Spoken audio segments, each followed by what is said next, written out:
नमस्कार. आपले लोकप्रिय आमदार अतुलजी भातखळकर यांचं स्वागत झालेलं आहे. जोरदार टाळ्या होत आहेत.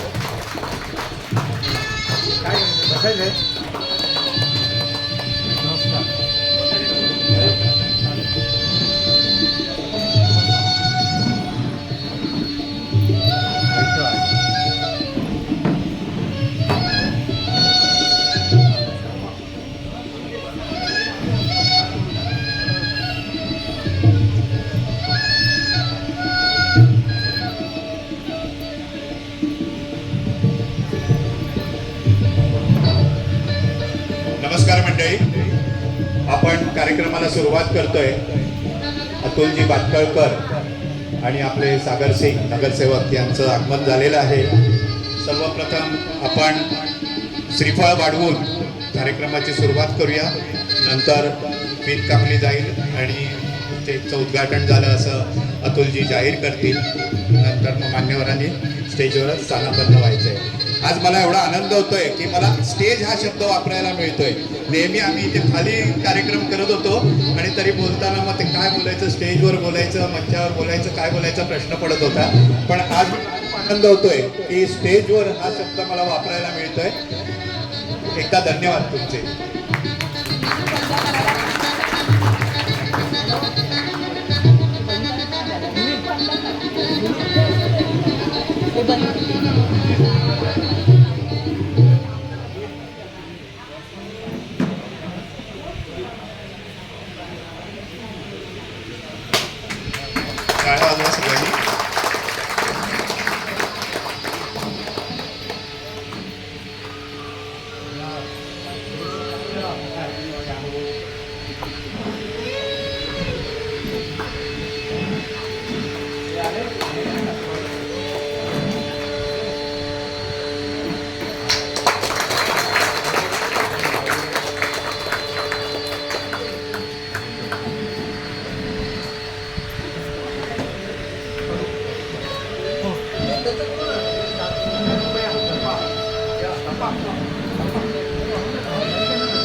मान्यवर स्थानापन्न झालेले आहेत. आता आपण कार्यक्रमाला सुरुवात करूया.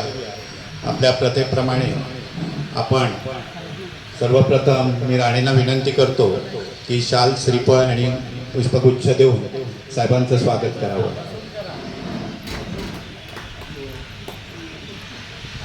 कृष्णा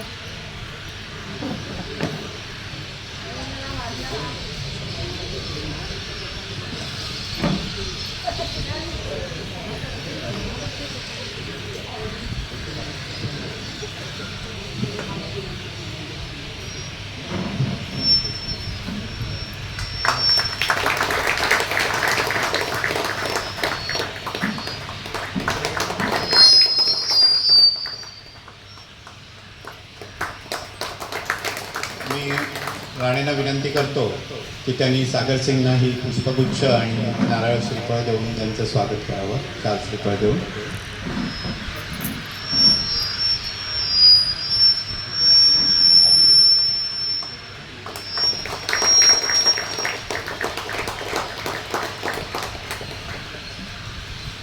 मी भागवत जोशींना विनंती करतो की आप्पांचं स्वागत त्यांनी पुष्पगुच्छ देऊन करावं.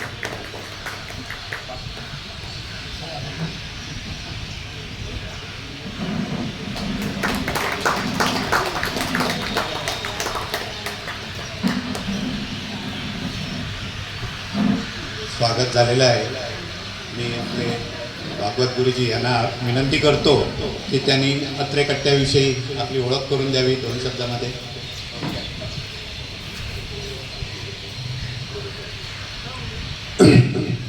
भारत माता की, भारत माता की, वंदे वंदे. मंडळी नमस्कार. रितसर आपल्या एक्सटेन्शन काउंटरचं म्हणजे स्टेजचं उद्घाटन झालेलं आहे. भातखळकरजी, सागरसिंगजी यांचे सत्कार करण्यासाठी काही व्यक्ती इथं आलेल्या आहेत. प्रेक्षाधान योग साधना केंद्राचे वरिष्ठ प्रशिक्षक पारस म्हणजे दुगड, गेले 27 वर्ष परीक्षा ध्यान सेंटर चालवतात निशुल्क, कुठलाही जागा नसताना आपल्या या अशोकनगरमध्ये 4 सेंटरमार्फत सेवा देत आहेत. तर त्यांनाही आपला आदरणीय भातखळकर साहेब आणि नगरसेवक सागरसिंग यांना सत्कार करायचा आहे. तर मी पारसमलजी यांना विनंती करतो.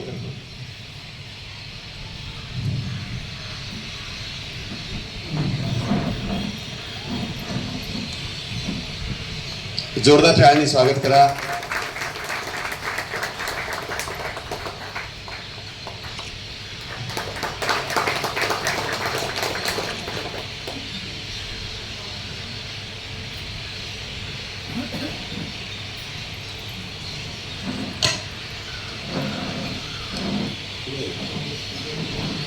सागरसिंग ठाकूर यांना माला आणि शाल अर्पण करतात येते. कांदिवली विधानसभेचे अध्यक्ष आप्पाजी बेलवलकर यांचाही सत्कार पारसमलजी करतायत.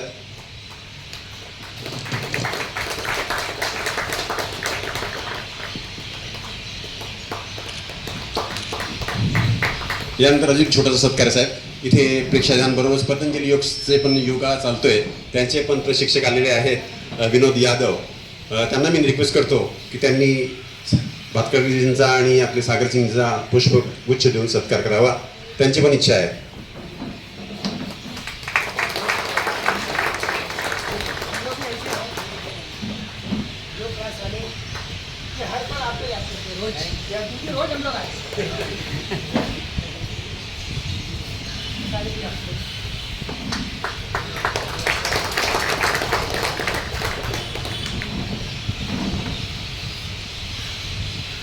मंडळी नमस्कार. कार्यक्रमाला सुरुवात झालीच आहे. या ठिकाणी आपल्या या एक्सटेन्शन स्टेजचं उद्घाटन आपले लाडके आदरणीय आमदार अतुलजी भातखळकर यांच्या हस्ते झालेलं आहे. सोबत माजी नगरसेवक सागरसिंग ठाकूर, तसेच कांदिवली विधानसभेचे अध्यक्ष आप्पाजी बेलवलकर, आमचे वॉर्ड अध्यक्ष नितीनजी, आमचे आधारवड मार्गदर्शक राणेसाहेब हेही आज उपस्थित आहेत. आपण सर्वजण अत्रेकट्ट्याचे मान्यवर सभासद आणि बंधू भगिनींनो, आज हा खूप आनंदाचा क्षण आपण या ठिकाणी अनुभवत आहोत. कारण 2014 साली च्या अगोदरच जानेवारीला माननीय पूर्व विधायक आमदार रमेशसिंग ठाकूर यांनी या आपल्या अशोकनगरमध्ये वरिष्ठ नागरिकांसाठी किंवा आपल्या लोकांसाठी काहीतरी सुविधा असावी म्हणून एक छानपैकी स्टेज बांधून दिलं होतं, गजेबो बांधून दिला होता. पण त्यानंतर त्यात वेळोवेळी बदल होत गेले आणि अतिशय सुंदर प्रकारचा गजेबो हा माननीय भातखळकर साहेबांनी इथे उपलब्ध करून दिलेला आहे. मला आनंद वाटतो का या स्टेजचं किंवा या मैदानाचं अतिशय या ठिकाणले सगळे नागरिक सर अतिशय फायदा घेतात. वरिष्ठ नागरिक आहेत, आमचे अत्रेकट्ट्याचे लोक तर दर शनिवारी कार्यक्रम असतो इथे. नंतर प्रेक्षाध्यानचे 2 क्लासेस चालतात, सकाळ दुपार संध्याकाळ. नंतर संध्याकाळी वरिष्ठ नागरिक पण इथून बसतात. अतिशय छान आणि खूप सुविधापूर्वक तुम्ही हा आम्हाला उपलब्ध करून दिलेला आहे. तर या अत्रेकट्ट्याच्या वतीने मी तर आपले मनपूर्वक आभारच मानतो. मला सांगताना एक आनंद वाटेल का ह्या आमच्या अत्रेकट्ट्याची स्थापनाच जवळजवळ 14ला झाली गुढीपाडव्याच्या मुहूर्तावर. त्यानंतर सतत इथे कार्यक्रम होत गेले. आज 10 वर्ष हा कट्टा कार्यरत आहे. या कट्ट्यामार्फत 14 वर्ष सॉरी या कट्ट्यामार्फत सर इथे सांस्कृतिक, शैक्षणिक अशा विविध प्रकारचे कार्यक्रम आयोजित केले जातात. कधी कविता वाचन, कथाकथन, पुस्तक परिचय असे विविध कार्यक्रम जवळ आतापर्यंत 188 म्हणजे आम्ही 200व्या कार्यक्रमाकडे आम्ही पदार्पण करत आहोत. या कट्ट्याला वेगवेगळ्या नामवंतांनी व्हिजिट दिली आहे. चंद्रशेखर ठाकूर, अमरीश मिश्र, मधु मंगेश कर्णिक, शोभाताई नाखरे, अशोक बेंडखेळे, ओंकार देशमुख, मकरंद गोखले, गझलकार अप्पा ठाकूर, प्रसाद कुलकर्णी आणि आज भातखळकरजी, अशा प्रकारे अनेक नामवंत व्यक्तींनी या आमच्या गजेबोला भेट दिलेली आहे. अतिशय उत्कृष्ट प्रकारचा हा उपयोगी पडणारा असा स्टेज तुम्ही उपलब्ध करून दिला आणि या अत्रे कट्ट्याचे विविध कार्यक्रम या कट्ट्यावर आपल्या या स्टेजवर होत असतात। इथल्या अशोकनगरमधल्या स्थानिक रहिवाशांना हा तर खूपच उपयोगी पडणारा स्टेज आपण बांधून दिला आहे। खूप छान सोय इथे केलेली आहे। वेळोवेळी यात चांगल्या सोयीपणाने आपण करून दिल्या आहेत आणि मला सांगायला अतिशय आनंद वाटेल की या कट्ट्यावर विविध प्रकारचे कार्यक्रम तर होतातच, हा कट्टा आपल्या सभासदामार्फत वेगवेगळे कार्यक्रम राबवत असतो। शैक्षणिक, सामाजिक आणि साहित्यिक एवढेच कार्यक्रम राबवून थांबत नाही, तर अनेक वेळा इतरांना मदत करण्याचं काम सुद्धा हा कट्टा करत असतो। आम्हाला सांगायला खूप आनंद वाटेल की विरार येथे विशाल परोळकर नावाचा एक व्यक्ती साहेब, तो अनाथ मुलांची संस्था चालवतो आणि जवळ 40 मुलं त्याच्याकडे आहे, ज्यांना कोणी नाही आहेत, आधार नाही आहे, अशा मुलांची संस्था चालवतो। त्या संस्थेला आमच्या अत्रे कट्ट्यामार्फत जवळजवळ 1 लाखाची मदत आम्ही या सभासदांनी करून दिली आहे।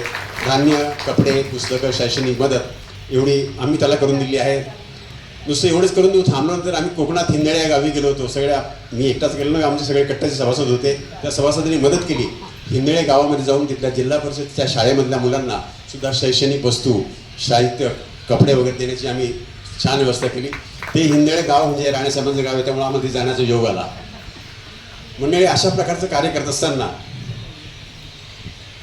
काहीतरी सामाजिक बांधिलकी या नात्यानं आपण हे कार्य करत असतो, याची एक खूप जाणीव आपल्या मनात असते।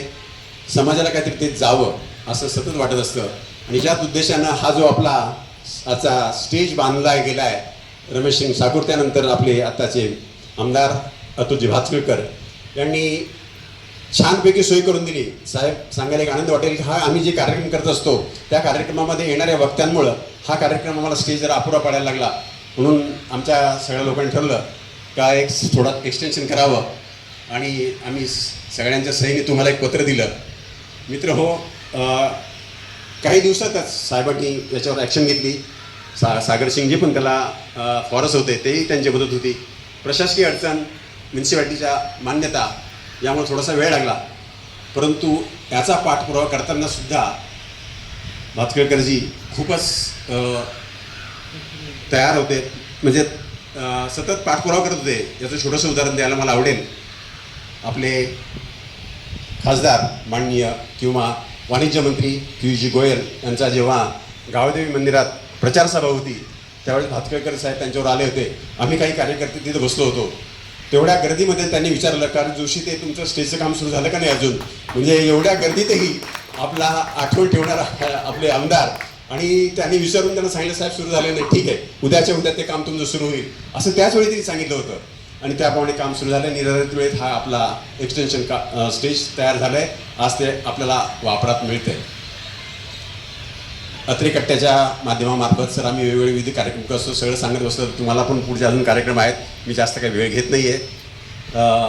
आपलं असंच मार्गदर्शन म्हणा किंवा आपलं असंच सहकार्य या कट्ट्याला राहो अशी आपणास विनंती करतो। दुसरं एक सांगताना मला आनंद वाटेल साहेब, करोना काळामध्ये 2 वर्ष जवळजवळ अत्रे कट्टा तसा बंद होता, संपूर्ण जगच दुःखात डुंबलेलं होतं। अशा वेळेस पण आम्ही यूट्यूब किंवा व्हिडिओ कॉन्फरन्सच्या मार्फत सगळे एकत्र होतो, एकत्र जॉईन झालो आणि त्यामार्फत आम्ही कविता, पुस्तक वाचन किंवा लेखन असं करत असताना एक छोटे छोटे लेख तयार केले आणि त्यानंतर आम्हाला ई-बुकची कल्पना सुचली, इलेक्ट्रॉनिक बुक्स, आणि त्या पुस्तकाचं आम्ही एक पुस्तक तयार केलं आणि त्यालाच आम्ही अविरत आनंद यात्रा नावाने एक पुस्तक तयार केलं। ते पुस्तक आम्ही तुम्हाला राणेसाहेबांच्या हस्ते भेट देणार आहोत। आणि त्यानंतर काव्यार्थी म्हणून एक आमच्याच सभासदांनी लिहिलेले कवितांचं पुस्तक आहे, ते पण आपण वाचावं।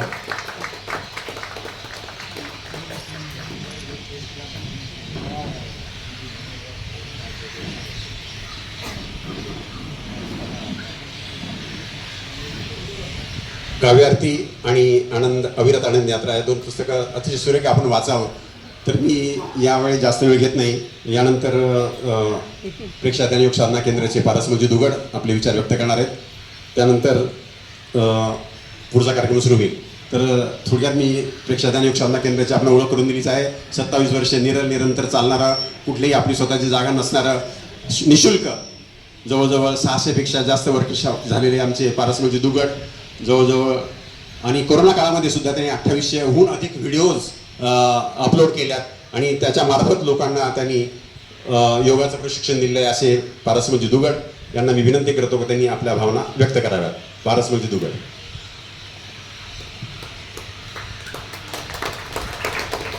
अध्यात्म जगत के महान सूर्य की एक एक रश्मि को अनंत अनंत श्रद्धा के साथ नमन.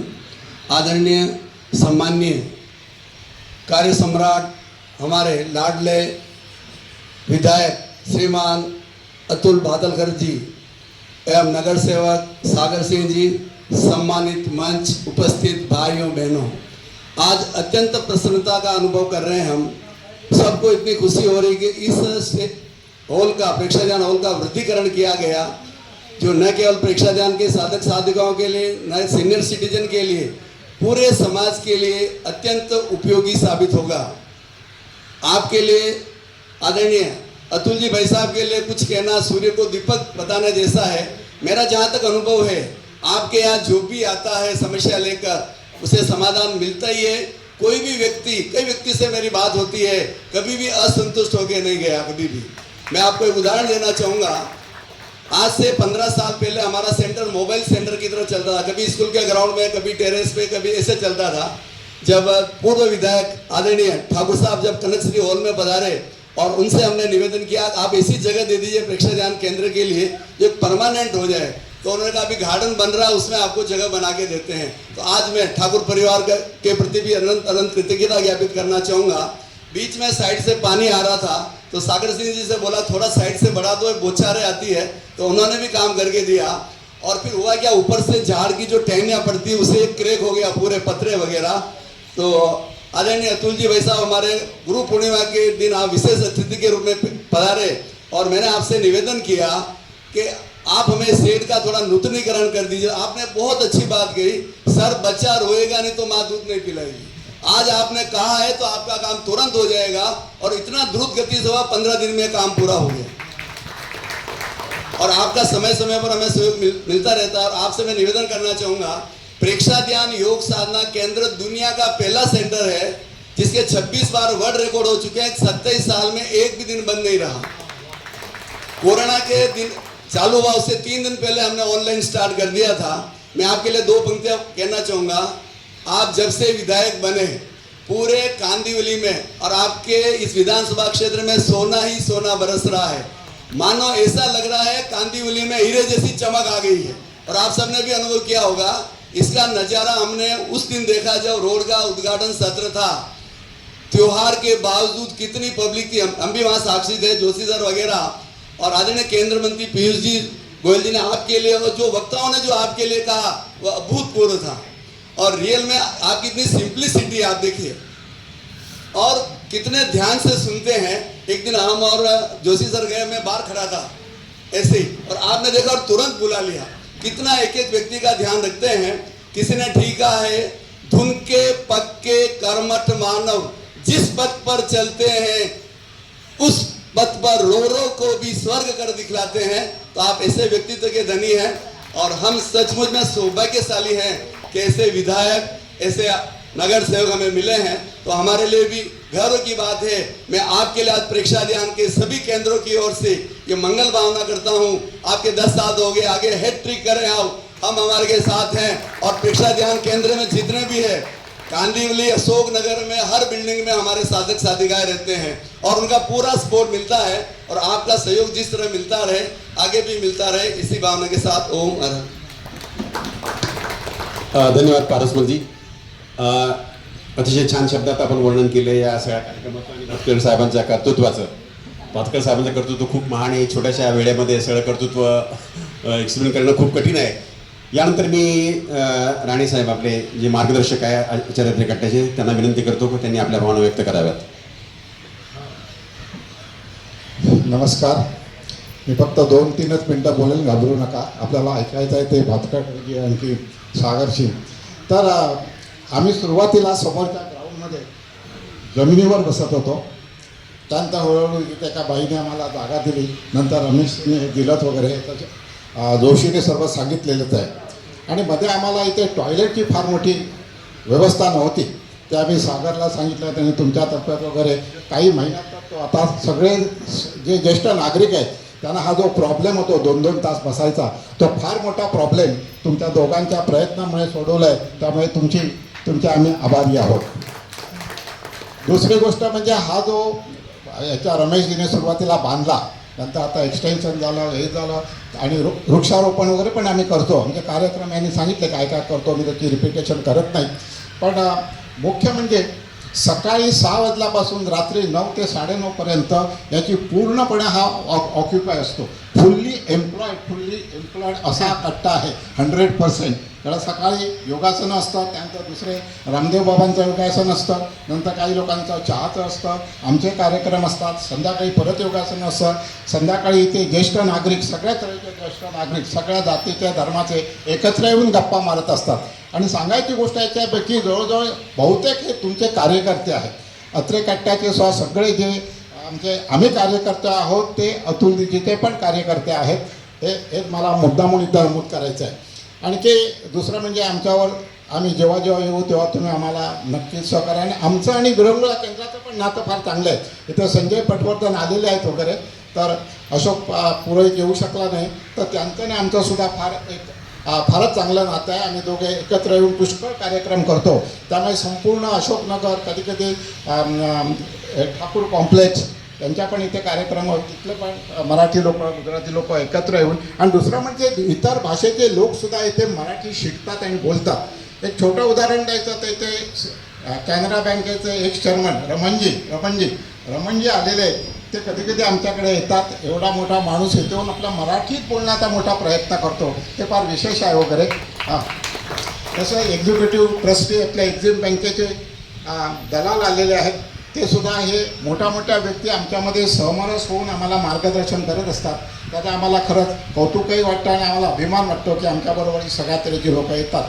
एवढं सांगून मी माझा 2 शब्द संपवतो. धन्यवाद राणेसाहेब. राणेसाहेबांनी माझे राहिलेले काही मुद्दे कव्हर केलेत. खरोखर जिथे शौचालयाची वॉशरूमची खूप गैरसोय होती. आम्ही सागर सिंगना वारंवार विनंती करत होतो, वारंवार त्यांच्या ऑफिसमध्ये जाऊन त्यांना त्रास द्यायचो. एकदा करतो तर एकदा सुंदरसं वॉशरूम इथे बांधून दिले आणि छान सोय केलेली आहे सगळ्यांचीच. अजून काही थोड्याफार समस्या असतील लोकांच्या, त्या करतील त्या हळूहळू. पलीकडच्या गार्डनमध्ये लाईट नाही आहे सर. खरं आम्ही रडल्याशिवाय तुम्ही देत नाही, म्हणून आपण रडायलाच पाहिजे थोडं तरी. ठीक आहे. तर ती राहायची व्यवस्था साहेब करतीलच. मंडळी मी जास्त वेळ घेत नाही आहे. साहेबांचं काम किंवा सागरसिंगचं काम या आपल्या अशोकनगरमध्ये सगळ्यांना, लहान मुलांसुद्धा माहिती आहे की ती प्रत्येक ठिकाणी सागरसिंग किंवा आपले अतुल भातकरजी पोहोचले आहेत. मी थोडक्यात त्यांचं उदाहरण करतो. लादीकरण त्यांनी 500 ठिकाणी केलं आहे. वॉशरूम 47 वॉशरूम्स बांधून दिले आहेत. असे खुले सभामंडप तर 500हून अधिक त्यांनी बांधलेले आहेत. आणि CCTV 450, सोलर लाईट, जिथे लाईट पोहोचत नाही किंवा जिथे अंधाराची व्यवस्था आहे, लोक जाऊ शकत नाही, तिथे अशा अडचणीच्या ठिकाणी सुद्धा सोलर लावून साहेबांनी तिथल्या लोकांची सोय केली आहे. जवळजवळ आणि सोसायटीमधल्या उद्यानं बांधली आहेत. मनपाची उद्यानं 6 त्यांनी डेव्हलप केली आहेत. जॉगिंग ट्रॅक त्यांनी बांधला आहे 10. गजेबो आपल्यासारखे असे 4-5 ठिकाणी गजेबो बांधलेले आहेत. आणि आत्तापर्यंत जवळजवळ 22 मंदिरांचा साहेबांनी जीर्णोद्धार केलेला आहे.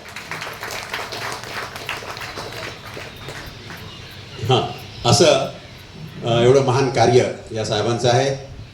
पुन्हा एकदा मला वाटतं ते आपल्याला नक्कीच सगळ्यांना वाटत असेल कसं आहे, पुन्हा एकदा तुम्ही परत या इथे आणि आमच्या मंत्रिमंडळात तर बसाच.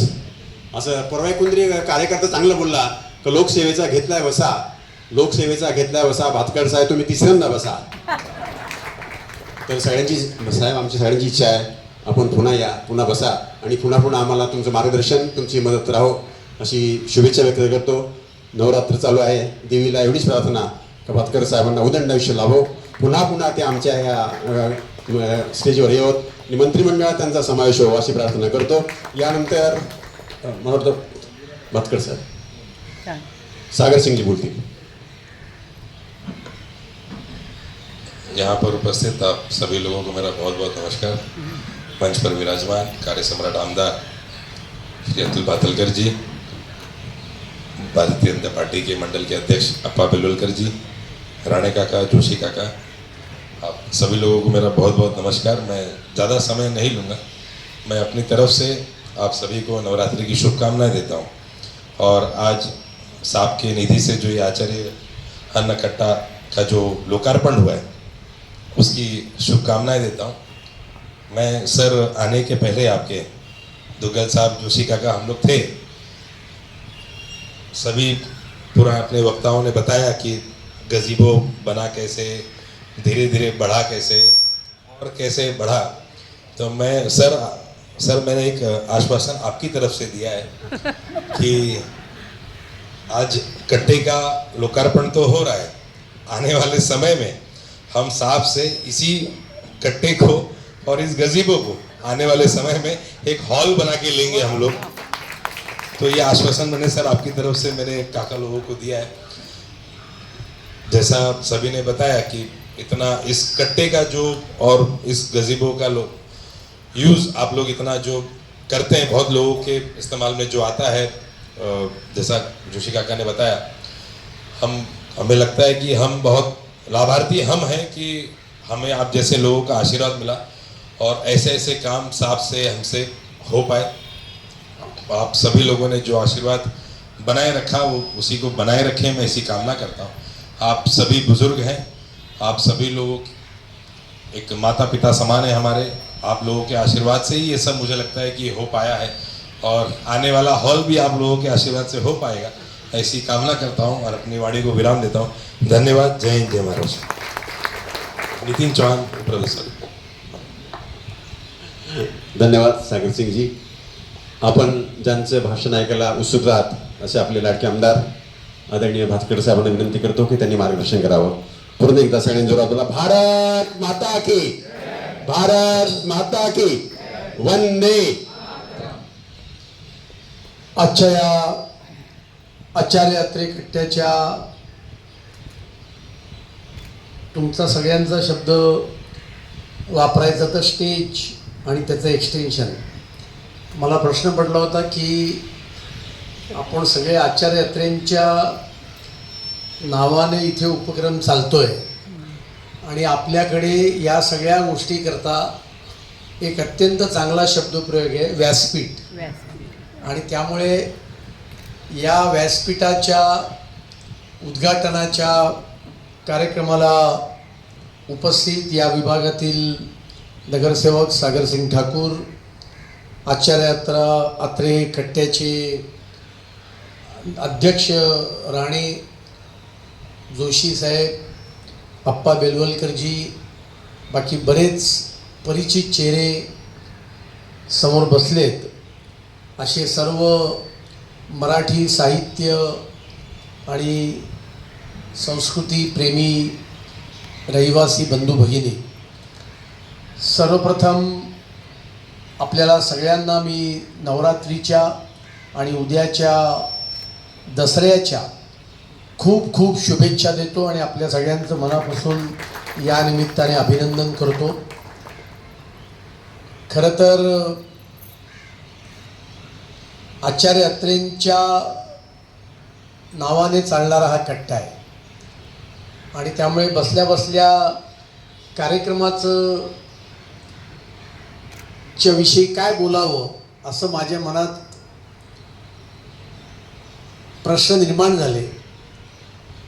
आपको तो शायद आचार्य यात्रे इतने मालूम नहीं होंगे, पण मराठीमधले गेल्या 100 वर्षातले क्रमांक 1चे सर्वश्रेष्ठ अशा पद्धतीचे साहित्यिक आणि ज्यांनी कथा, कादंबरी, कविता, नाटकं, विडंबन काव्य, पिक्चर सर्व विषयात अशी मुसाफरी केली आणि आचार्य यात्रेविषयी असं सांगायचे की ते आत्ताही मी नेमकं एक पान उघडलं अविरत आनंद यात्रेचं, तर त्याच्यामध्ये आचार्य यात्रेंची अतिशयोक्ती असा काहीतरी शब्दप्रयोग मी वाचला आणि त्यामुळे त्यांच्या भाषेत सांगायचं तर या कार्यक्रमाचं वर्णन करायचं तर 10,000 वर्षात असा कार्यक्रम झाला नाही आणि पुढच्या 10,000 वर्षात असा कार्यक्रम होणार नाही।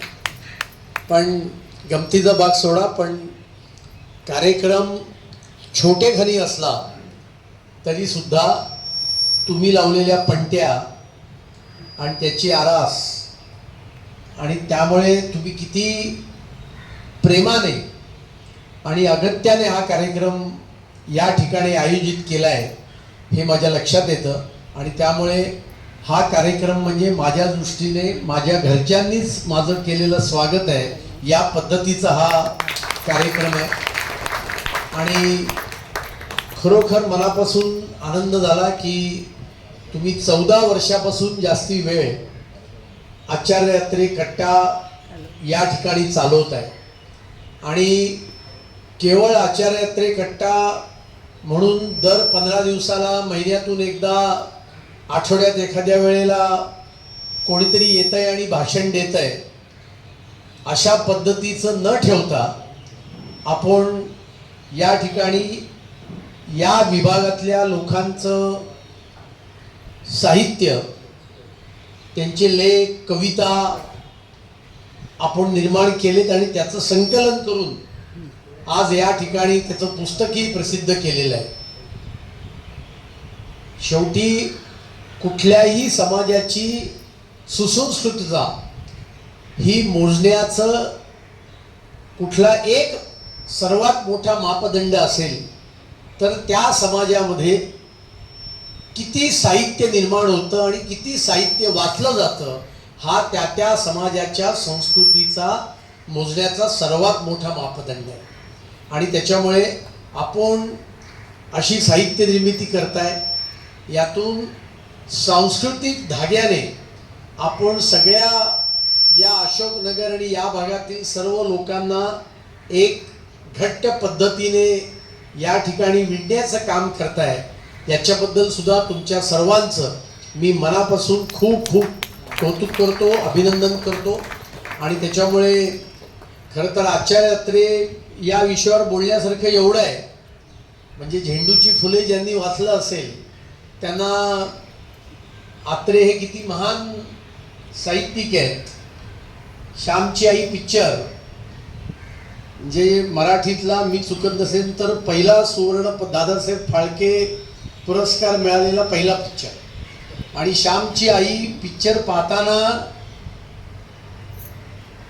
रडू आलं नाही असा मराठी मनुष्यच नाही. हेच आचार्य यात्रे त्यावेळच्या सरकारवर सुद्धा खूप कोरडे ओढायचे आणि स्वातंत्र्यवीर सावरकरांच्या अंत्ययात्रेला तत्कालीन सरकारने दुखवटा पाळण्याचं सोडा एकही मंत्री पाठवला नाही. म्हणून त्या शोकसभेत सरकारवर कठोर टीका करण्याचं काम कोणी केलं असेल तर ते आचार्य यात्रेंनी केलेलं होतं. आणि त्यामुळे महाराष्ट्राचं सांस्कृतिक जीवन खऱ्या अर्थाने समृद्ध करण्यामध्ये ज्या ज्या लोकांचं योगदान आहे त्याच्यामध्ये आचार्य यात्रेंचं फार मोठं योगदान आहे. आणि अशा आचार्य यात्रेंच्या नावाने आपण या ठिकाणी हा कट्टा केवळ चालवत नाही आहात. आता कट्टा या शब्दाचे असं खूप अर्थ आहे. एकीकडे कट्टा म्हणजे काय समजायचे आणि त्याच्यामुळे आता खरं तर आत्र्यांचंच नाव असल्यामुळे मलाही थोडा विनोद करण्याची, कारण आत्र्यांचे विनोद एवढे वाचलेले आहेत म्हणजे खूप काही आचार्य यात्रेंच्या विनोदांवर त्यांच्या याच्यावर बोलण्यासारखं आहे. पण ते किती विनोदी होते आणि आपल्याकडे विनोद बुद्धी असा शब्द प्रयोग आहे, कारण त्याला बुद्धिमत्ताच लागते. एकदा पुण्यामध्ये एका सभेत विठ्ठलराव गाडगीळ अत्यंत तरुण वयात आचार्य यात्रेंचा परिचय करून देत होते. आता विठ्ठलरावांचे वडील म्हणजे काकासाहेब गाडगीळ, जे नेहरूंच्या पहिल्या मंत्रिमंडळामध्ये मंत्री होते, पुढे पंजाबचे गव्हर्नर होते. तर विठ्ठलराव गाडगिळांनी आचार्य यात्रेजींचा परिचय करून देताना असं म्हटलं की बाकी सगळं चांगलं आहे पण आत्रे अतिशयोक्ती खूप करतात. तर सगळे हसले. आता आता विठ्ठलरावांच्या लक्षात नाही की आपण कोणाशी पंगा घेतोय. आचार्य यात्री वाचनाला उभे राहिले आणि ते बोलले की आत्ताच माझा परिचय आहे. काकासाहेबांचे चिरंजीव विठ्ठल गाडगीळ आणि मागे वळून म्हणाले यात तर काही अतिशयोक्ती नाही ना म्हणाले. आणि त्याच्यामुळे आचार्य अत्रे हे अलौकिक प्रतिभेचे असे धनी होते आणि त्याच्यामुळे त्यांच्या नावाने आपण सगळी साहित्य हे करतोय. बाकी आपण माझ्याविषयी खूप चांगले उद्गार काढले, हा आपला मोठेपणा आहे. ज्या विचारात आणि ज्या संस्कारामध्ये मी मोठा झालोय त्याच्यामध्ये समाजसेवा करणं आणि जनप्रतिनिधी म्हणून लोकांची सेवा करणं, लोकांचे प्रश्न सोडवणं आणि समस्या सगळ्या प्रकारच्या समाजातल्या सर्व स्तरातल्या लोकांच्या मध्ये असतात, त्या सोडवण्यामध्येच मला खूप समाधान त्या ठिकाणी वाटत असतं. आपण म्हणालात तेही खरं आहे की मी असं म्हणालो असेल की मूलसुद्धा आईसुद्धा मूल रडल्याशिवाय त्याला दूध देत नाही. कारण 3 लाखाची मतदार असलेली विधानसभा आहे आणि लोकांना असं बऱ्याचदा वाटतं की जिकडे आमदार येतो तेवढीच आपली विधानसभा आहे. आपली विधानसभा चालू होते गोरेगाव मालाडची जी अप्पर गोविंदनगरची बाउंड्री आहे तिकडे चालू होते. तिकडून पश्चिम द्रुतगती महामार्ग आणि आपली पश्चिम रेल्वे याच्या मधला पट्टा 90 फुटी रोड ठाकूर कॉम्प्लेक्स जी बोरिवली कांदिवलीची बाउंड्री आहे तिथपर्यंत आणि पश्चिम द्रुतगती महामार्गाच्या पूर्वेला समतानगर पोलीस स्टेशन ते टाइम्स ऑफ इंडिया प्रेस याच्या मागे नॅशनल पार्कपर्यंत एवढी मोठी विधानसभा आहे. आणि मला काही आपल्याकडे अशी कल्पना केली जाते की इंद्रदेवाला 2000 डोळे आहेत, तर मला तर काही 2000 डोळे असण्याचा काही मुद्दा नाही आहे. आणि त्यामुळे जोपर्यंत लोक येत नाहीत, मागे लागत नाहीत, प्रश्न मांडत नाहीत आणि तोपर्यंत काही ते प्रश्न आपल्या डोळ्यासमोर येत नाहीत. आणि त्याच्यामुळे मी हे नेहमी म्हणतो, मला 2014च्या नंतर मी सुरुवातीला लोक म्हणायचे की आम्ही तुम्हाला थोडा त्रास देऊ इच्छितो, तर मग मी भाषणात म्हणायचो की बिलकुल थोडा त्रास देऊ नका. तर मला लोकांचे चेहरा जरा असा डाऊन व्हायचा की मग मी म्हणायचो थोडा त्रास दिला तर अजिबात काम होणार नाही, भरपूर त्रास द्या तर काम होते. आणि आज 10 वर्षानंतर तुम्ही जे काही माझ्याविषयी उद्गार काढले त्याचं खरं कारण असं आहे की मी लोकांना हे सांगतो की मला भरपूर त्रास द्या.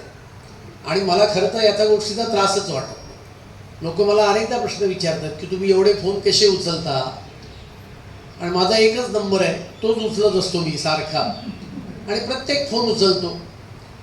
आलेल्या प्रत्येक कॉलला मी रिटर्न कॉल करतो, कारण मी अशा विचारांमध्ये आणि संस्कारामध्ये वाढलोय की याच्यातच हा आनंद आहे. आणि समाजामध्ये एवढी मोठमोठी माणसं निर्माण झाली आहेत की त्यांच्याकडे बघून आपण 1-2 पावलं जरी चालण्याचा प्रयत्न केला तरी आपल्या हातनं फार मोठं काम आपण जरूर करू शकतो. आणि त्याच्यामुळे आपण या ठिकाणी गजोबो उभा केला, व्यासपीठ उभं केलं, त्याच्यात काही समस्या होत्या, त्याच्यात DCR असतो, कायदे कानून असतात आणि त्याच्यामुळे या सगळ्या गोष्टी करणं हे सोपं नसतं. कारण शेवटी कायदे करत असताना, DCR करत असताना, DCR म्हणजे विकास नियंत्रण नियमावली, ती करत असताना काही त्याच्यामागे विचार असतो आणि तो खरं तर आम्हीच करत असतो. आमचं खरं काम म्हणजे मी कसला सदस्य आहे तर मी विधिमंडळाचा सदस्य आहे. विधी म्हणजे कायदा, कायदे मंडळाचा मी सदस्य आहे. कायदे करणं माझं काम आहे.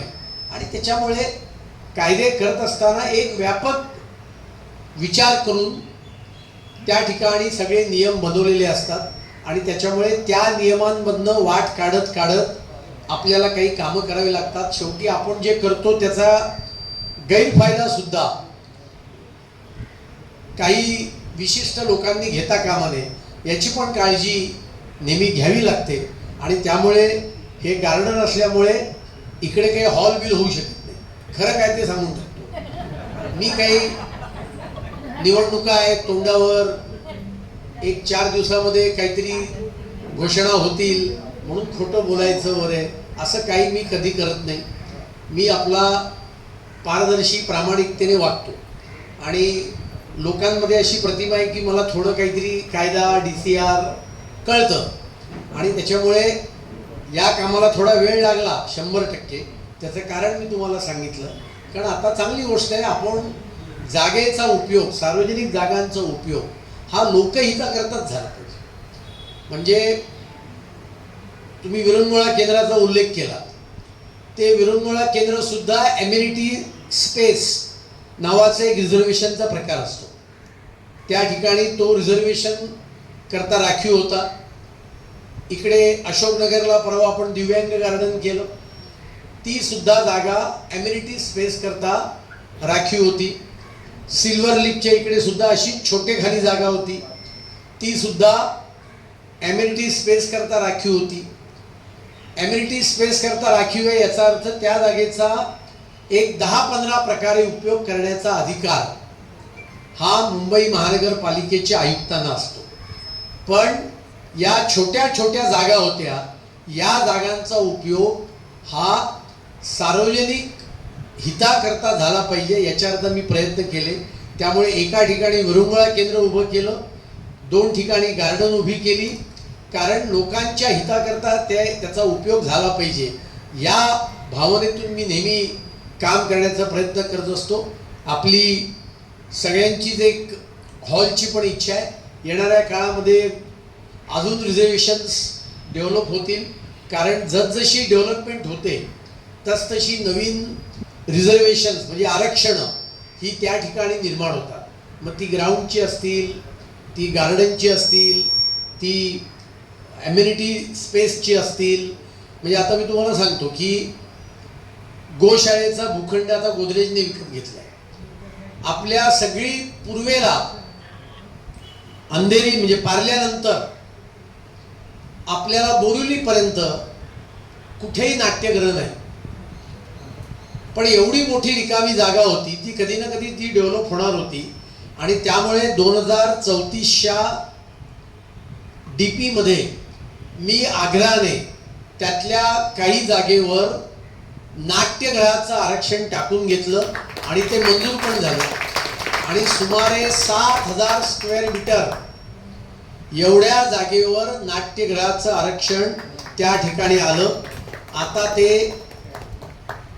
गोदरेज डेव्हलप करते जागा, त्यामुळे गोदरेज बांधून देणार का मुंबई महानगरपालिका बांधून देणार एवढाच त्यातला मुद्दा आहे. पण येणाऱ्या काळात आपण ते आरक्षण पूर्ण युटिलाइज करू. आणि ते करत असताना मी आत्ताच म्युनिसिपल आर्किटेक्टना जेव्हा आरक्षण टाकलं तेव्हा सुद्धा आणि त्याच्यानंतरच्या चर्चेत, कारण त्या सगळ्या आरक्षणाच्या जागा या मी ऑलरेडी मुंबई महानगरपालिकेने ताब्यात घेतली. त्यातून एक रोड जातोय, त्यात एक गार्डन आहे, आपलं नाट्यगृह आहे, एक आरोग्याचा भूखंड आहे. आणि त्याच्यामुळे ते नाट्यगृह करत असताना मी ऑलरेडी त्यांना हे सांगितलेलं आहे की एक मोठं नाट्यगृह 400, 500, 800, 900, 1000 लोक बसतील असं एक हॉल आणि एक आपल्यासारख्या सर्व छोट्या लोकांना प्रायोगिक रंगभूमी करता, छोटे छोटे सांस्कृतिक कार्यक्रमांकरता एक छोटा हॉल उपलब्ध व्हावा, असे 2 हॉल हे त्या ठिकाणी बांधायचे. हे सुद्धा मी त्यांना त्या ठिकाणी सांगितलेलं आहे. आणि त्यालाही म्हणजे ते जे आपण म्हणू तेच होईल, कारण शेवटी राज्य आपल्या सगळ्यांचं आहे. कायद्याचं राज्य म्हणजे कोणाचं राज्य? आपल्या सगळ्यांचं राज्य. आणि आपण सगळं जनतेच्या हिताकरता मागतो. आणि त्यामुळे ती सोय येणाऱ्या काळामध्ये 4-5 वर्षामध्ये एक चांगलं अत्याधुनिक आणि मल्टीपर्पज अशा प्रकारचं नाट्यगृह सुद्धा त्या ठिकाणी गोशाळेची जागा म्हणून जी आपल्याला सगळ्यांना परिचित आहे त्या ठिकाणी येणाऱ्या काळामध्ये आपण जरूर उभं करूया. आज तुम्ही एक अत्यंत चांगला कार्यक्रम या ठिकाणी केला, याच्याबद्दल सगळ्यांचं तुमच्यांचं मनापासून अभिनंदन. शेवटी अशा प्रकारचे कार्यक्रम, अशा प्रकारचे कट्टे हे सांस्कृतिक केंद्र असतात आणि त्यामुळे यातून संस्कृतीचा प्रचार प्रसार हा तुम्ही वेगवेगळ्या मार्गाने करताय. आणि आजच्या आपल्या या कार्यक्रमाला अजून एक चांगलं, ज्याला मराठीतला शब्द वापरायचा तर एक चांगलं कोंदण मिळालेलं आहे की मराठी भाषेला अभिजात भाषेचा दर्जा दिल्यानंतर हा आपला पहिलाच कार्यक्रम होता आणि त्याच्यामुळे त्याच्याबद्दल सुद्धा तुमच्या सगळ्यांचं मनापासून मी अभिनंदन करतो. 100% आचार्य यात्रेंना स्वर्गामध्ये अतोनात आनंद झाला असेल आणि आपल्यातल्या ज्यांनी त्या दिवशी माननीय मोदीजींचं जे भाषण झालं ते कोणी पाहिलं नसेल तर मी तुम्हाला ती क्लिप पाठवून देतो. म्हणजे त्यांनी सगळ्या साहित्यिकांची जी नावं घेतली, अगदी म्हणजे पुरुषोत्तम लक्ष्मण देशपांडे असं म्हटल्यानंतर ते असं बोलले, लोकांच्या लक्षात येत नाही म्हणून पु ल देशपांडे म्हणतो. आणि त्यामुळे सर्व क्षेत्रातल्या लोकांची त्यांनी एका अर्थाने मराठी संस्कृतीच्या इतिहासातली जवळजवळ सर्व नावं त्या दिवशी माननीय मोदीजींनी आपल्या भाषणात घेतली. अगदी ज्ञानेश्वर माऊलीपासून संतश्रेष्ठ तुकारामांपासून सगळ्यांचा त्यांनी, आणि अगदी गौरी देशपांडेंपर्यंत, म्हणजे अगदी या आत्ताच्या काळातल्या लेखक लेखिकांपर्यंत सगळ्यांचा त्यांनी उल्लेख केला. आणि त्यामुळे मराठी भाषा ही एक अत्यंत सुसंस्कृत आणि एक संपन्न अशा प्रकारची मराठी भाषा आहे आणि त्या भाषेला अभिजात भाषेचा दर्जा मिळाल्यानंतर हा एक कार्यक्रम होतोय. याच्याबद्दल सुद्धा तुमच्या सगळ्यांचं मनापासून धन्यवाद. पुन्हा एकदा आपल्या सगळ्यांना शुभेच्छा. आणि आपण जे काही प्रेम, स्नेह, आदर माझ्याविषयी व्यक्त केलाय तो असाच कायम ठेवावा एवढीच आजच्या दिवशी विनंती करतो आणि माझे 2 शब्द समाप्त करतो. जय हिंद, जय महाराष्ट्र. धन्यवाद साहेब. सामान्य माणसाचं जीवनमान उंचवण्यासाठी सतत प्रयत्नशील असणारे आपले भास्कर साहेब, आपल्या कामाचं अनुकरण इतरांनी करावं या ध्येयाने पछाडलेले भास्कर साहेब. मित्र, एक खूप अभिमानासारखी गोष्ट आहे. परवाच एक्सटेन्शन ब्रिजचं जेव्हा उद्घाटन झालं त्यावेळेस केंद्रीय वाणिज्य मंत्री आपले लाडके पियुष गोयल साहेब म्हणाले होते की मी भास्करांचं मार्गदर्शन घेत होतो. जेव्हा मंत्री म्हणे आपले एवढे उत्कृष्ट व्यक्तिमत्व, उत्तम व्यक्तिमत्व आहे भास्कर साहेब, कुठल्याही विषयावर बोलणार आहे. आणि त्याच वेळेस ते असेही सुद्धा बोलले होते का या गेल्या 10 वर्षामध्ये करप्शन, एकही कुठल्याही प्रकारचं छोटंसं करप्शन नसताना हा मनुष्य म्हणाले, असं भास्करांचं कौतुक केलं होतं. केवळ पारदर्शक आणि प्रामाणिकपणे काम करणारे भास्कर साहेब आपल्याला लाभले, यापुढे लाभतील. वेगवेगळ्या विषयावर अतिशय अभ्यासपूर्ण बोलणारे भास्कर साहेब. एक छोटंसं उदाहरण संपून मी आभाराकडे येणार आहे. विरंगुळा केंद्रामध्ये दासबोधाचं पारायण होतं. 50 आम्हाला वर्ष झाले होते म्हणून आम्ही पारायण ठेवलं होतं दासबोधाचं. आणि भास्कर साहेबांना बोललो होतं, त्यांना काही आयडिया नव्हती कशासाठी बोललं किंवा काय. भास्कर साहेब आमचे साधक सगळे वाचून सगळे बसले होते. 10 मिनिटं झाले, 15 मिनिटं झाले, पाऊण तास झाला. भास्कर साहेब काही येत नव्हते. शेवटी त्यांना फोन लावला, साहेब कुठे आहात? आलो 5 मिनिटात आलो. कशाला बोललो किंवा त्यांना काय माहीत नाही. भास्कर साहेब आले आणि आमच्या संयोजकांनी सांगितलं बोलला दासबोधावरती. भास्कर साहेब अस्खलित अगदी 1 तास रामदासांचा जन्म जाम गावापासून झाल्यापासून 1 तास भास्कर साहेब अस्खलित बोलले. मूर्खाची लक्षणं, त्यांचं लग्न, अशा अतिशय अभ्यासपूर्ण भास्करकर साहेब त्यांशी बोलले. आणि त्यानंतर बोललो, साहेब तर तुम्हाला काही आयडिया नव्हती, मी 0 तयारीने मी आलो होतो म्हणाले. 0 तयारी येऊन ह्या विषयावर बोललो. म्हणजे भास्करकर साहेबांचा खूप अभ्यास आहे. वेगवेगळ्या विषयावर ते अभ्यासपूर्ण बोलू शकतात. असंच मार्गदर्शन, असंच सहकार्य आम्हाला यापुढे लावावं अशी मी प्रार्थना करतो. आपल्या वेळात वेळ काढून अतिशय आज त्यांचा वेगळा कार्यक्रम आहे. अष्टमीचे होम त्यांना अटेंड करायचे. सागर सिंगला पण जायचं आहे, आपल्या अप्पांना पण जायचं आहे. अशा वेगळ्या व्यस्त कार्यक्रमातून त्यांनी आम्हाला वेळ दिला. आमची विनंती त्यांनी मान्य केली. त्याबद्दल मी साहेबांचे मनपूर्वक आभार मानतो. सागर सिंग जे वेळात वेळ करून आले, अप्पा बेलवडकर आले, या ठिकाणी पेक्षा त्यांचे पारसमल जे आहेत, यादव जे आहेत, आपण सर्वजण इतके वरिष्ठ लोक या ठिकाणी आलात. आमच्या यात्रेकट्ट्याचे सर्व सभासद या छोट्याशा कार्यक्रमाला आलात. कार्यक्रमाला आनंद आला.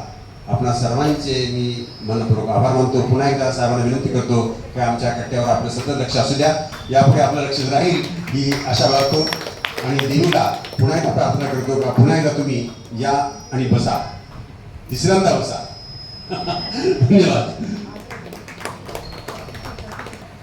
जे करप्शन वगैरे करत नाही, जे सांगितले का ते मला राणेसाहेबांनी आठवण दिली होती, कारण राणेसाहेब त्या दिवशी कार्यक्रमात होते तिथे, म्हणून त्यांचे विषय आभार. आपले राणेसाहेबांनी सुद्धा मार्गदर्शन असंच आभार साहेब, त्यांचे पण मी मनापासून आभार मानतो. कार्यक्रमाची सांगता झाली आहे, सर्वांनी कॉफी घेऊनच जायचं आहे.